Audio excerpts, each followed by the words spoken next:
Well, talk about not having the best lighting. A lot of shadowing. It's cloudy, so my natural light isn't very strong, and my kitchen light's a little powerful. Anyway, today I'm going to make 3 pounds of soap, but 3 different batches. And I'm going to be using fragrance oils from my good friend Laura with Cabbage Patch soaps. Laura gifted me with some fragrance oils. I believe she's thinking about selling fragrance oils in her shop. She would have to be the one to confirm that with you. But if you want to get a hold of her, she's Cabbage Patch Soaps on YouTube. She's also Cabbage Patch Soaps on Etsy. So for these 3 batches, I am using kaolin clay, sugar, and sodium lactate in all 3 batches. They're all going to be identical, except for the fragrance oils and the mica colorants. So the first batch I'm going to make is with Glam Apple fragrance oil. And I'm going to color portions of it with red vibrance. And do my best to keep it from looking like raw meat, because the other half is going to be uncolored. The second batch I'm going to make is with Neroli. Smelling this fragrance oil, it is extremely similar to my very, very first batch of soap using Neroli and Shea Blossom fragrance oil. After smelling this and confirming, Neroli is one of my favorite scents. It's such a soft, nice scent. I don't know how to explain that to you. I always said that if I had the chance, and if it was reasonably priced, which it never has been, I would buy Neroli Shea Blossom again from Brambleberry. But anyway, I'm going to be coloring a portion of it with purple vibrance. And then our final batch of soap, I will be fragrancing with Pear. I really like the fruity scents, wanted to give it a shot, and I'm going to be coloring it with yellow vibrance. So we're doing some vibrance colors and some Cabbage Patch soaps fragrances. And Pringles cans once again, 3 Pringles cans, because I have more than 10 to use. So we're gonna use up 3 today. So I am doing a voiceover today because when I made this soap, I did not want to talk. That happens. First of all, we need to get this bottom off of the Pringles can, which I showed this in the last video, but we're going to show it this video. We're also going to show you that we need to clean this. And I don't do anything special, but rinse it out under the water. Rinse out all of those Pringle crumbs. By the way, these hot Pringles are really good. Scorching, they call it. And give it a quick dry. You don't need to be too thorough. At least I'm not when I do it.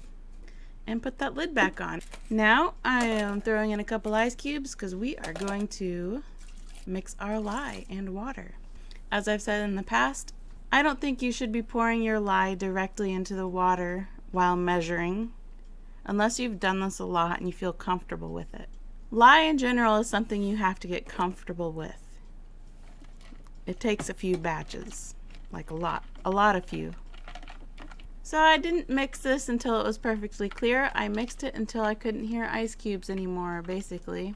And then I just let it finish its disintegration by itself. Now we're measuring out our coconut oil and our canola oil and the olive oil. These are going to be a vegan recipe again. And finally, our castor oil.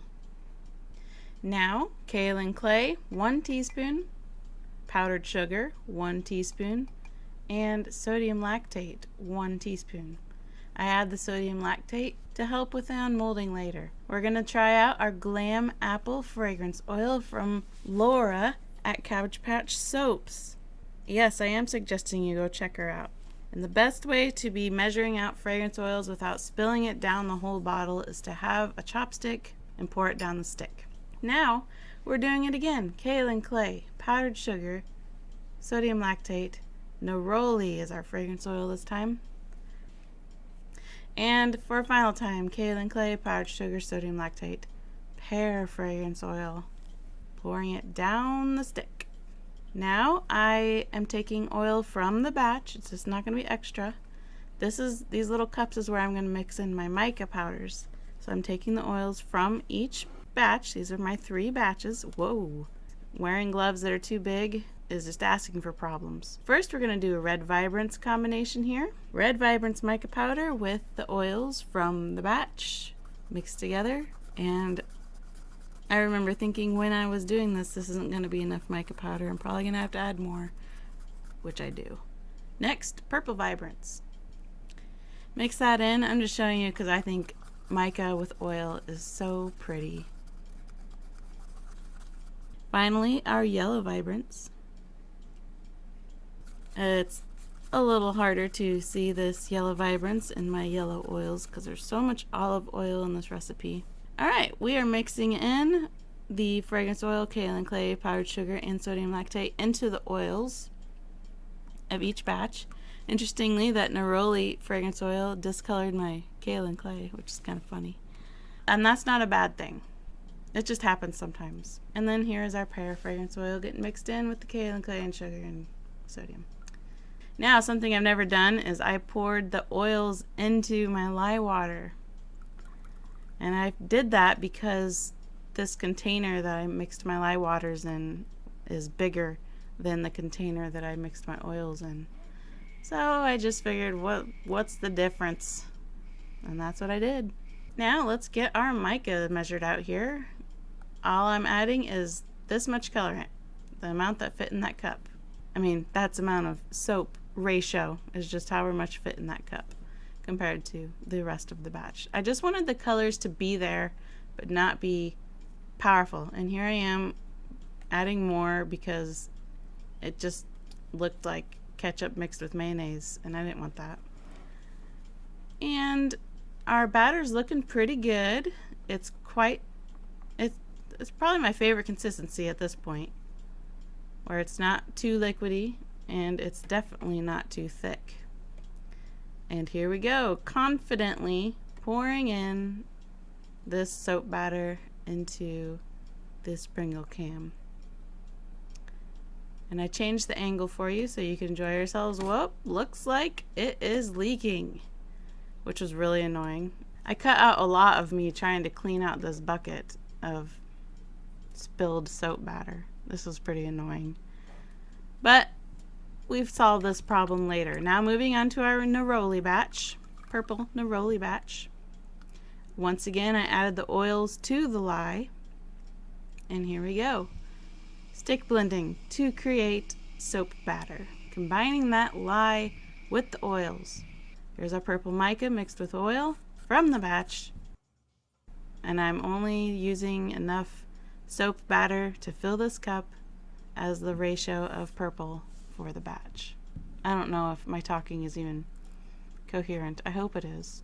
And once again, while I'm stirring this, I'm like, yeah, that's not purple enough. So we add a dash of more purple vibrance. I don't know how much I just added, but it was a dash of sorts. And that looks better. Much more purple. And here we go. I'm just decided I was just going to pour it directly into one area. And I did this for all the batches. And this time I figured I will hold the can down while I pour so that hopefully it doesn't have any space to leak out. And this batter is actually much thinner than the Glam apple soap batter. Much thinner. You can see how liquidy it is. But despite its thinness, this did not leak at all. And I didn't do any special sealing. Alright, third batch. This time pouring the lye water into the oils because this container was larger than the container the lye was in. Get our chemistry going here with our lye and our oils. Here's the yellow vibrance. Filling up the cup for how much yellow vibrance we want in this batch. And my big hand is in the way, so you didn't get to see that pour into the mica oil. And it needed more, and I think I got a little wild there. That was more yellow than I intended to use, but that's okay. These things happen. And pouring in our yellow vibrance into the uncolored batter, just as we've done 2 times before with purple and red. Here I am one-handed scraping my container while I hold down this container. You know, in my intro I mentioned I didn't want to get any raw meat looking soap with my red and white. I didn't even think about yellow and white looking like Colby cheese. Now you see there is no more leakage. All the leakage happened with that Glam apple batch because I had some issues, I guess you could say. Now I know better and you know better. This is actually a whole week later. This one firmed up pretty quick. You can see quite a difference. And it's funny that this is the one that leaked. Neither one of these two leaked. So that's going to be the first one we cut. But you see it leaked quite a bit. I didn't have this experience the first time I made this, I suppose, just because I had a fortunate day. And I do think it helps that when you wash the Pringles can, that the cardboard does get kind of wet, because then it like soaks in the water and makes it thicker, and then it kind of makes a sealant with the lid. That is if you don't want to mess with actually sealing it with, like saran wrap or whatever. So there's that one. And I see no leakage with our Neroli one. And our Pear, no leakage. That's all Glam apple in there. So I'll wash that up and we're going to cut these. All right. Well, let's get this. Can't really call it dirty since it's soap. Messy. Lid off.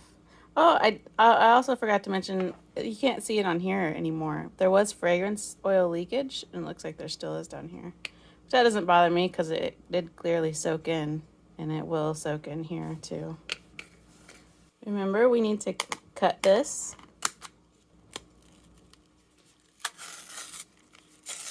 It is nice to be able to use up some of these Pringles cans.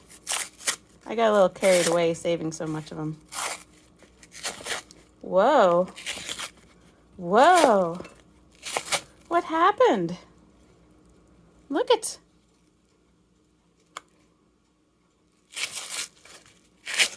Whoa, what in the world happened?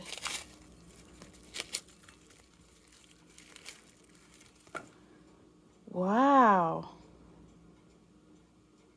I don't even know what to say. Look at that.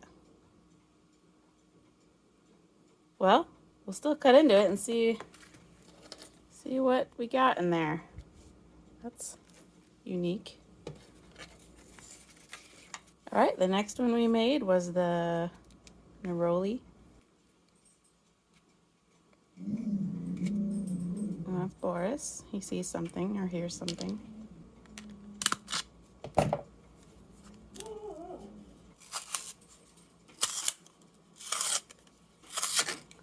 Boris is quite the vocal protective type.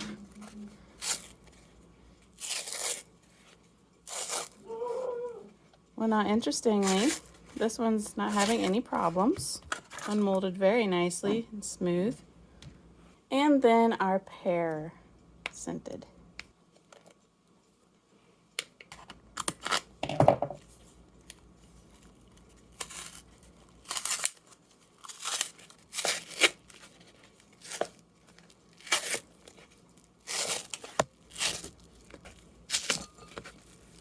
This one also unmolded nicely.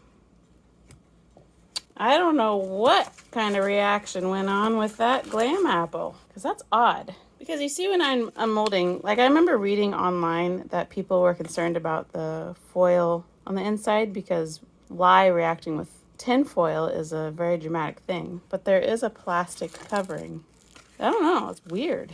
You know what? While I left for a second and I was trying to think what in the world went on with this, I think I know what happened actually. So it leaked and it accelerated. So I think what happened is that it was leaking and it was accelerating. And so there's like soap coming down, but it's also accelerating here. Like certain parts are thicker than others.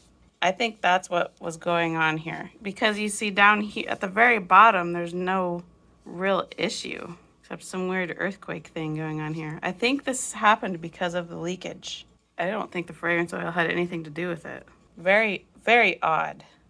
So be warned about that. I didn't do any banging down with this because it was leaking. That probably added to it. I don't think the fragrance oil did that. I think it was the leakage that did that. Okay, well, These bars are going to be interesting, that's for sure. Cut off my piece. Not much to say there. Now I have this measured out at 1.25 inches. Goodness, look at that. I guess this will be my soap too.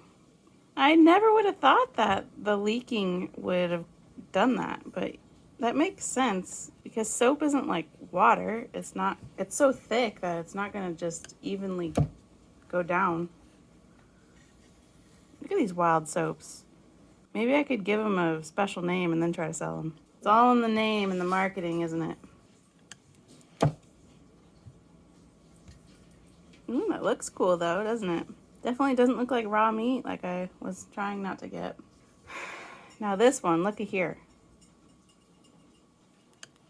I'm not even sure what to say about this bar. Look at that. Other than that's gonna be mine. I don't think I can sell that one. I don't know, maybe I can't sell any of them. Except for this final bar. Because this is the only portion of the batch that was not harmed, really. This is my one bar, I think. That's okay. These things happen. Next. These ones are still soft. Not terribly soft, but they are certainly soft. Pretty, I like that. I'm happy with that. These smell wonderful. I forgot to mention, so did those Glam apple soaps. They also smelled wonderful. Ooh, isn't that lovely? I like those circles. Pretty. I like the subtle swirl. Let's see, is there enough here to cut? I made my first slice a little too big. We tried it anyway. Look at that, pretty. So what I do with these round ones, I didn't show it before. I got my 2 pieces. This is gonna be mine. So I just stick them together and then that's my bar of soap. That's that. Next, all right, here's our pear soap. Yes, my pear soap is yellow. Does it look like Colby cheese? Kind of. Well, that's pretty. I like that. Yeah, nice little swirl in there. This uncolored batter, I think, should lighten up and not be quite so yellow on all of the batches, of course, which I think should help the colors stick out a little bit more.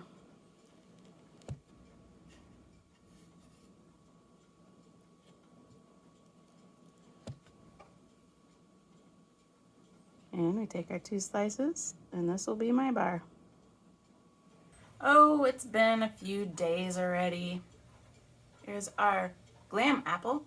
Very good. It has a hint of apple, and the other hint I'm getting from it is some Glam. Good fragrance. It hasn't really lightened up too much. I was kind of expecting it to get a little bit lighter, but that's all right. Then our Neroli. I really like that smell. I've never smelled any Neroli, real Neroli. It's a flower, right? I stamped them. I don't know if you can kind of tell. Then we have Pear. A very good fruity smell. I don't smell pears very often. Very good fragrance. I know it's been a little while since I uploaded, and I apologize about that. It's just, right now things are busy, really busy. I haven't had time to really make soap, and I definitely haven't had time to want to record that soap making process. This is taking me several weeks to get this done because there seems to just always be something that is a higher priority. But I think things should slow down by the end of June or July, hopefully. Definitely August, I think. Though in September it's our anniversary, so I'll be kind of busy a lot of that month. It just seems like there's always something that needs to be catered to first. So maybe through all these days you'll still stick with me, or at least not let me go. If you decide to clean your subscription box, maybe you'll skip over me and not clean me out. Because I'm not disappearing at all. It's just taking me much longer to do what I want to do. And I think a lot of you understand that situation. These things happen. Life just keeps on going. Nothing's stopping it. So nothing's going to stop me either. So see you probably in June. Thank you for watching. I always appreciate you. And then thank you, Laura, for the incredibly generous gift of several fragrance oils. I haven't even shown you guys half of them. Go check out Laura. She's so kind, so nice, and she knows what she's doing. She's been doing a lot of live streams lately. What do you think about me doing a live stream of soap making or whatever? It would have to be all through my phone because I don't actually have internet. If several of you in the comments are like, yes, I want to see you live and unedited, let me know in the comments. I'll someday try to make that happen. But for now, see you next time.